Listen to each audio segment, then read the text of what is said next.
Welcome back, everyone, and I do apologise for we've had a technical glitch. We've had one or two of them before, so all those people out in Netflix land, welcome back. And I'll ask Councillor Barker to read.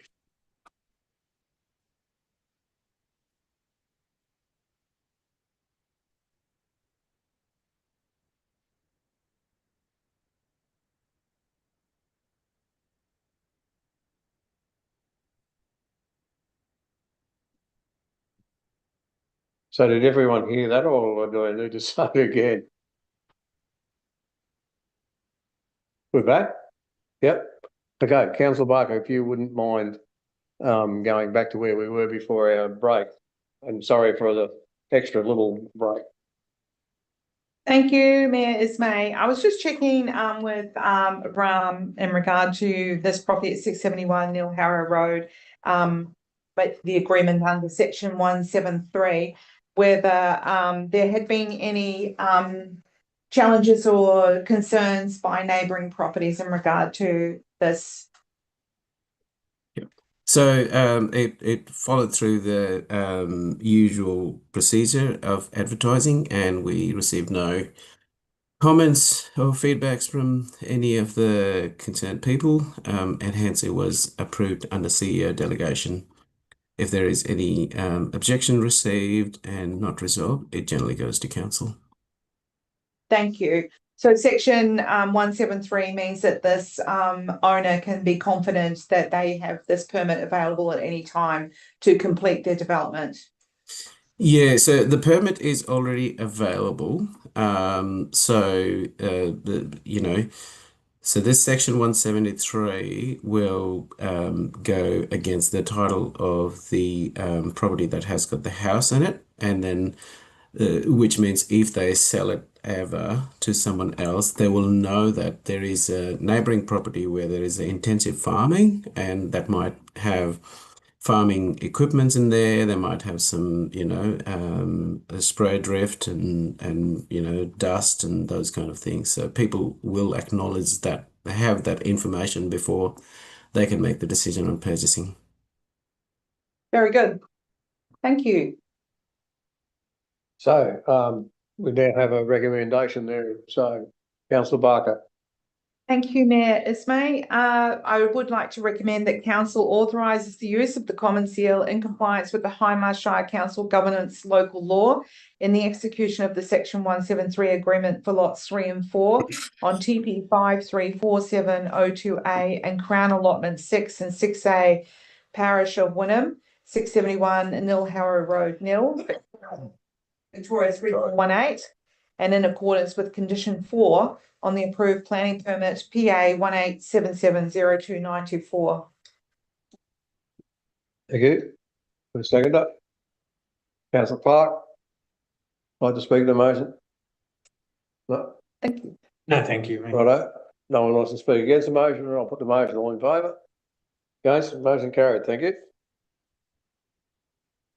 Item 10.9, speed limit reduction proposals. This report seeks endorsement from Council to submit an application to the Department of Transport to reduce the speed limit on Kayata South Road adjacent to Little Desert National Park to 80 kilometres per hour and Lloyd Street, Dimboola between south of Wimmera Street and north of Lochiel Street to 40 kilometres per hour.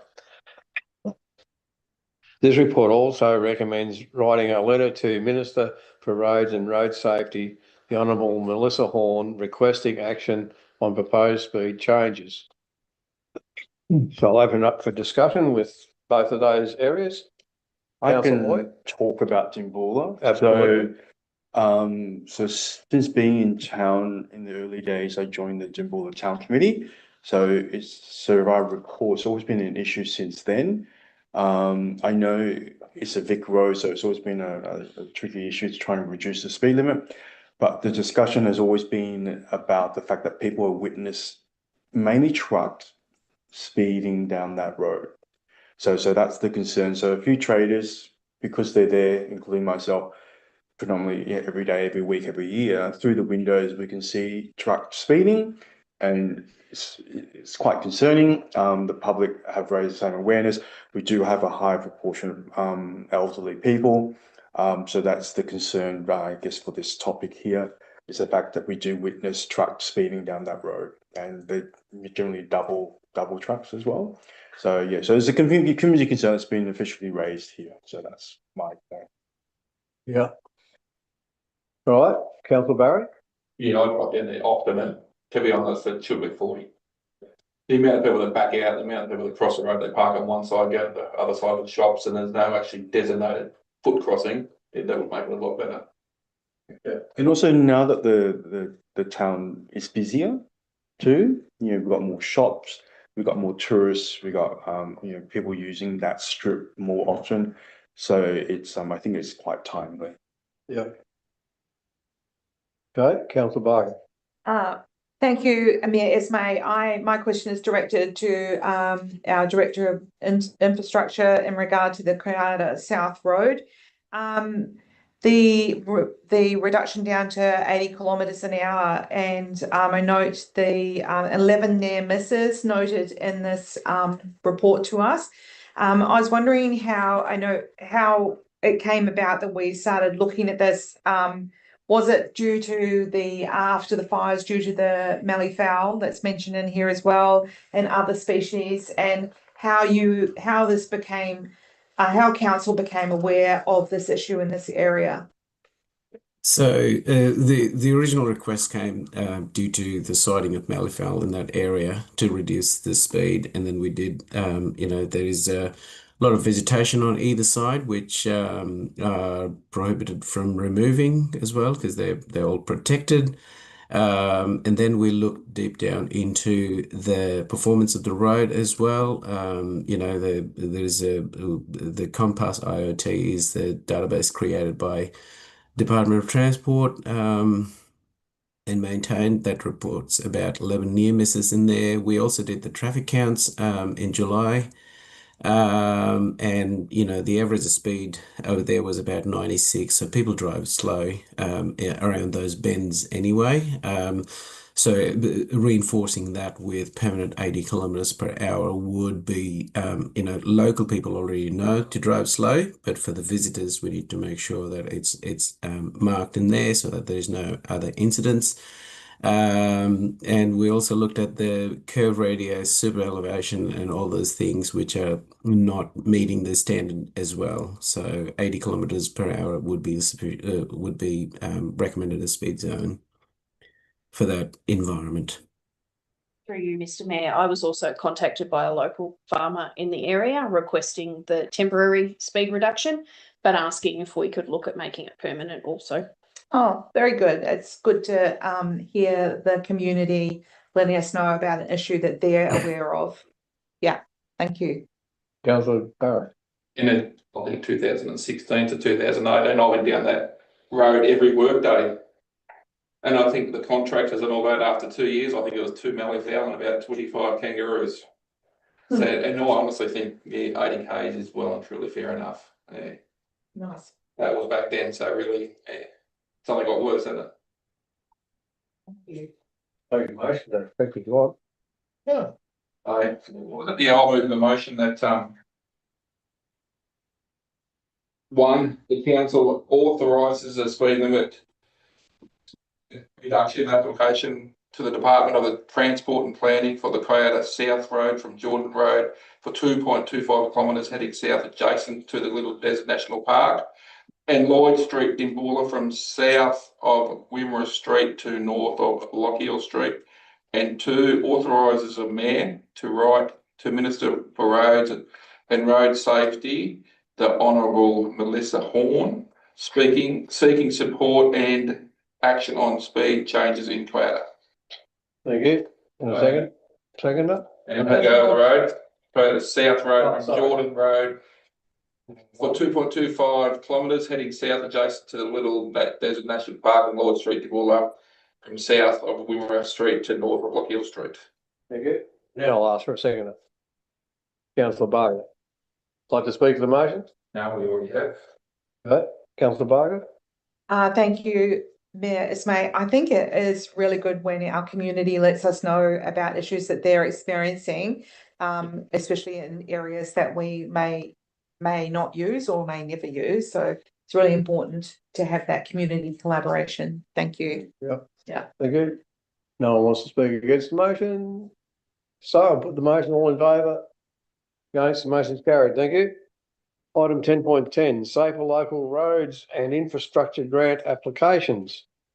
This report seeks council approval to submit 2 applications through the federal government's Safer Local Roads and Infrastructure Program for the Dimboola Minyip and Lachlan Netherby Road, and to refer $234,325 in the 2026-2027 draft budget for the required 20% co-contribution. And I'll now ask for comments, questions, or discussion. This is only finishing off what they started the other year, I'm pretty sure. Graham, would you Sorry? rather enlighten Councillor Barry with that? Sorry, I didn't hear the question. Sorry. Where they're finishing off the bits that they couldn't do the other year. That is correct. So we got our application in the last tranche got rejected, and we sought some feedback on it. They mentioned it was a very competitive process and gave us some more tips on how to increase the weightage of the application. Our assets need improving, so we've got to apply for it. Yes. Mm-hmm. Oh, sorry, Councillor Clark. Mayor Ismay. Just to the Chief Executive Officer or RAM, if I may, this Dimboola Minyip Road, has this been carrying extra heavy traffic that's related to the Murrawara Wind Farm project? It probably did, because that was their preferred route. And not only Murrawara, it's a shortcut for a lot of agricultural traffic as well. And this road intersects 3 municipalities. All 3 of the municipalities have made this road as a priority route for heavy vehicle access. It's gazetted for beatable access in our municipality.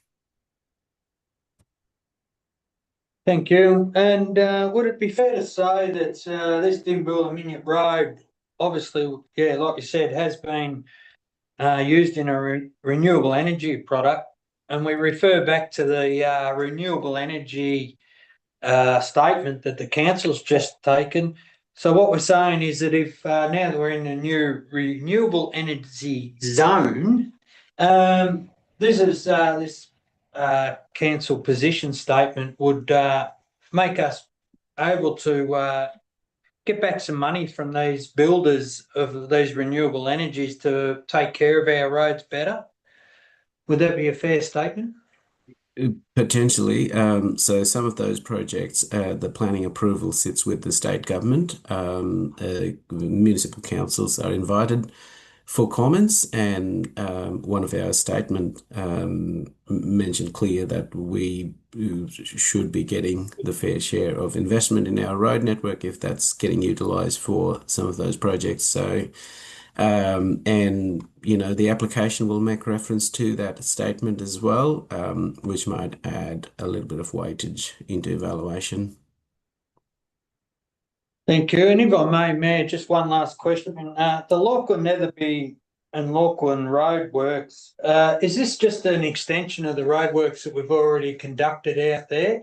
Because I have been out there 2 days ago and noticed that there is sections that are seriously failing that we haven't addressed. That's what this application is. Yep.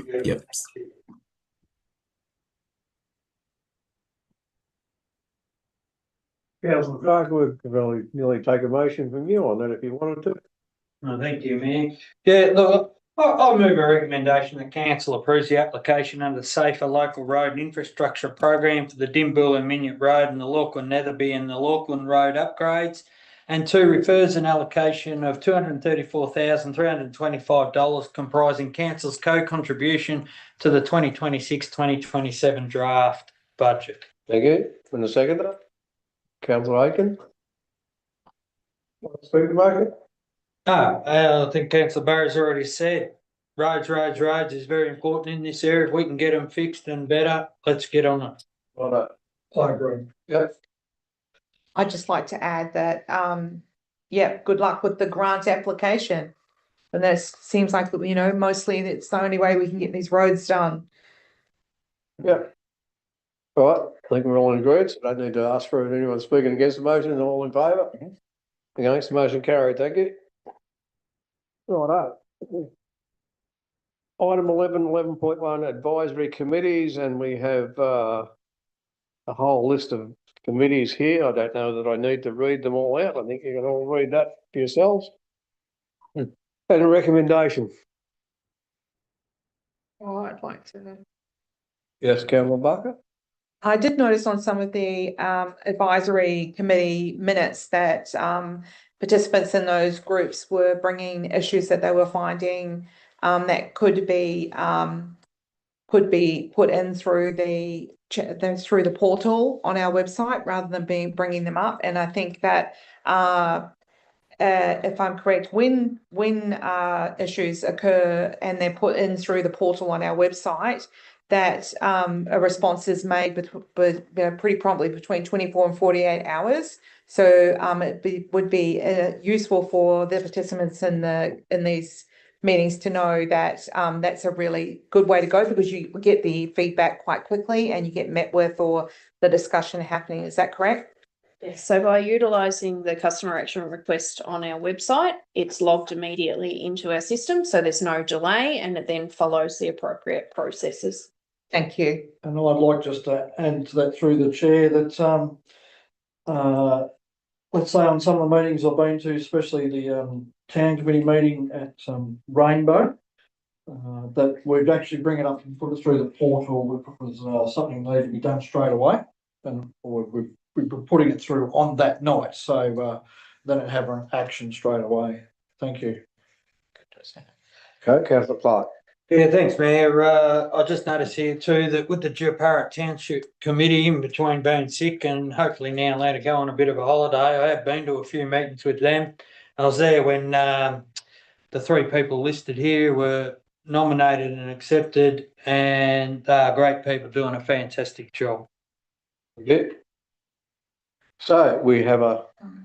Also, I have another question regard to the Shire. There was commentary in some of the minutes about the Shire letting the different groups know that council officer would only be in attendance for the first hour of a meeting. And there was some noted that some of the participants in those committees were not happy. I'm wondering whether, and I do see the value of a council officer being at a meeting. I'm wondering whether we could consider, or if those committees can also consider potentially bringing in that expertise from the council officer via online, so that they are able to attend in a safe manner, considering that most live quite away from some of these meeting locations. Is that a possibility at all? We'll be writing to each of the committees. So I have a OH&S responsibility to staff. Our current spread of hours for staff within our enterprise agreement is that they can work from 7 a.m. until 7 p.m. We extend those hours out for events and for attendance at meetings. But it is important that I am considerate of how far they do have to travel, and a lot of the staff that are attending these meetings have already worked a full day and are required to work again at 8:30 the next morning because they have staff that they manage or they have meetings that they need to attend themselves. So we will be looking at trying to have a staff member at a meeting no longer than 8:30, 9 o'clock. I can't have staff members continually getting home at 11 o'clock in an evening. And if there is the opportunity for online, that would be fantastic. Then they would be able to sit in and they wouldn't have that drive home after the meetings. Yeah, I think that would be good for everyone, actually, because you get the answers and you're able to ask questions. Yeah, thank you. May I make a comment also? I wonder whether we have all gone through professional development recently with council and whatever, and I sort of wonder sometimes whether some of these committees could be assisted with the running of meetings, because running meetings till 11 o'clock or 10 o'clock at night, this is why people don't want to be involved in organisations, because they don't want to be out till 10 o'clock. I mean, you should be able to run a pretty efficient meeting if the chair keeps it to an agenda in an hour to an hour and a half. And if you're going over that sort of time, then you need to put things on the list for the next meeting. And I just don't see that there's a need to, there's a lot of times I've been to meetings where there was one organisation I went to that I looked at the clock one night and we were nearly finished by 9 o'clock, and I went round the table to see whether people had issues. There was probably 10 or so people in the room. Everyone felt a need to make comment. And I looked at the clock and I got home at 11 o'clock that night. Like, I don't want to be getting home at 11 o'clock from a meeting, and neither does anyone else. So whether we could assist these people to maybe the chairs, whether we could get the chairs of these committees to be involved in a workshop or something, is that something we could do? We have in the past offered governance training for town committee, I guess your committee that are your chairperson, your secretary and your vice chairperson. We can certainly look at delivering something again. We'd certainly encourage the groups to think about setting up working groups for specifics. And then that way the discussion that's currently happening at the meetings could be happening at working groups, and it's just a reporting back and a decision making at the actual meeting themselves. Yeah. Right, anyway, if there's no further discussion of the recommendation there. I can move it. Thank you. So I'd like to move that council notes the minutes of the following advisory committees: A, and risk meeting held on 11th of June 2025, B, Japarra Township meeting held at 23rd July 2025 and 11th August 2025, C, Rainbow Township meeting held on the 29th of July 2025, and D, Neil Township meeting held on the 5th of August. Number 2, endorses the following office bearers for the Japarra Township Advisory Committee: A, Chairperson Jason Hudson, B, Vice Chairperson Teresa Smith, C, Secretary Cheryl Quinn, and point 3, approves the Rainbow Town Committee's request to allocate $2,000 GXT exclusive to the Rainbow Progress Association to support their Rainbow 2050 project. Thank you. And seconder, Councillor Clark, like to speak to the motion? No. Okay, Councillor Clark? No, thank you. All right, no one wants to speak against the motion, not put the motion, all in favour? Against? Motion's carried, thanks. Okay, 11.2, community asset committees. And a whole list of those again, I won't read them out. So comments, questions? Councillor Barker. Thank you, Amir Ismay. I can see that there's a number of people that are involved with these assets, which are, wonderful community assets, which I'm, interested in to see how we best, what their kind of financial forecast, where they're headed, what their plans are. I really, I was wondering if we could ask our economic development people to engage with, they already attend these meetings, whether they could report in a briefing to councillors about what they see the economic development plan for these assets in the next 5-10 years. Like what is the master plan? Because wondering, where their financial forecasts are and what sort of how we should be looking at these assets and supporting them into the future. So I was wondering if that was a possibility. Yeah, absolutely. Yeah. Thank you. Further questions? If not, I'll speak at once. A recommendation. Councillor Clark. Thank you, Mayor. I move recommendation that council one notes the minutes of the Community Asset Committees being the Wimmera and Mallee Pipeline Museum meetings held on 16th of July, 17th of June. Sorry, the 16th of July 2025, I presume that date is there. Someone's living in the past. 17th of June 2025, 15th of July 2025, and the 19th of August 2025. And B, the Urunga Homestead meeting held on the 24th of July 2025. 2 notes, Urunga Homestead Chairperson Report and Financial Report for 2024-2025. 3, appoints Christina Robnik to the Wimmera and Mallee Pipeline Museum Community Asset Committee for the current term ending 30th of June 2026. And 4, endorses the following office bearers for the Wimmera and Mallee Pipeline Museum, being A, Chairperson Wendy Werner, B, Secretary Craig Proctor, who's temporarily filling in. Thank you, Craig. Secretary Natalie Aguirre. My apologies, Natalie, if I've said that wrong. And Krista Robnik as co-secretaries, and D, Treasurer Marianne Hake. Thank you, Councillor Clark. And a seconder? Councillor Barry? Like to speak to the motion? No, thank you, Mayor. Councillor Barry? No one wants to speak against the motion. All in favour? Against, motion carried. Thank you. Item 12, late reports, and there aren't any notices of motion, and there aren't any of those either. Item 14, other business. Councillor Barry? No. No. Councillor Clark? I'm not sure whether this is the correct forum of it. We're aware an incident happened at Paul Punker yesterday. I work in emergency services. The names of the deceased members have just been released during this meeting, and yeah, it's certainly affecting Victoria Police in a huge way.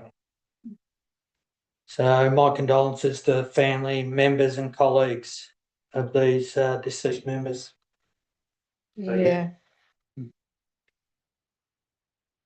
Yep, a terrible business.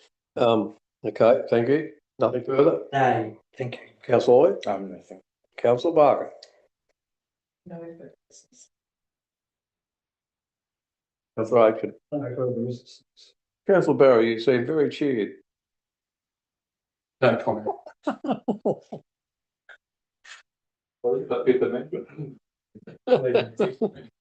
Okay, I don't think I've got anything else that I need to raise. So we'll go into item 15, confidential reports. And we have a recommendation there. Yeah, so, oh, do we need to, Your first recommendation. and then, yeah, right. I'll make a recommendation if you wish. Thank you, yep. Thank you. I move a recommendation that the meeting be closed in accordance with section 662A of the Local Government Act 2020 to consider reports that contain confidential information as defined by section 3 of the Local Government Act 2020 and or part 4 of the Freedom of Information Act 1982, and for following consideration as item 15.1, 15.2 close the council meeting, 15.1 being an award of contract 2223-2 panel of preferred suppliers, goods and services.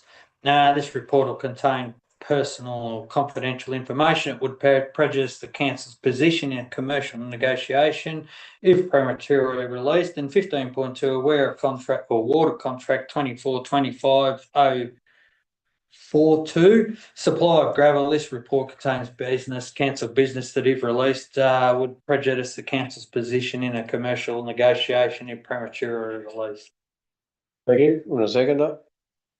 Councillor Barker? All in favour? You voting for it or against it? I'm all in favour. Righto. Right. Motion carried. Thank you. Thank you to everyone out there in Netflix land. And we appreciate you coming and watching. And invite you to be here again next month. So thank you for your input today, not your input, but your participation today at least. Thank you very much, and we'll now go into closed council.